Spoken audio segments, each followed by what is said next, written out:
તો જય દ્વારકાધીશ મિત્રો, સ્વાગત છે તમારું આપણા પહેલા મિની બ્લોગ. ઘરેથી ફટાફટ તૈયારથી નીકળી ગયા. વચ્ચે રસ્તામાં નિત્યભાઈ મળી ગયા, એને લીધા બ્લોગમાં. આજે તો જવાનું તો ભુજ ITI, તો બસ પકડીને પહોંચી ગયા ભુજ. અને ભુજ પહોંચીને કર્યો નાસ્તો કરીને તો પહોંચીએ આપણે ITIમાં તો આપણે દર્શનભાઈ ભેગા થઈ ગયા ને એને લીધા બ્લોગમાં.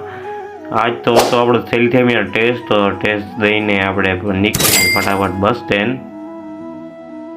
બસ સ્ટેન્ડથી બસ પકડીને પહોંચીએ આપણે ઘરે. ને ઘરે ફટાફટ કપડાં બદલાવી અને આપણે 4:30 જવાનું હતું દુકાને. નીકળી ગયા દુકાન જઈને જોયું તો આપણે ઘણું બધું કામ પેન્ડિંગ પડ્યું હતું. પહેલાં ફટાફટ પતાવ્યો ત્યાં તો નાસ્તો આવી ગયો. નાસ્તો કરીને આવે લાગી ગયા પાછા બીજા કામમાં. બીજું કામ ફટાફટ પતાવ્યું ને ત્યાં તો વાગી રહ્યા 8:30 ને આપણે નીકળી ગયા ઘરે પહોંચીને આ વ્લોગને અહીં જ એડ કરી. આઈ હોપ તમને વ્લોગ સારો લાગે તો લાઈક શેર સબસ્ક્રાઈબ કરજો. મળીએ આપણે બીજા વ્લોગમાં.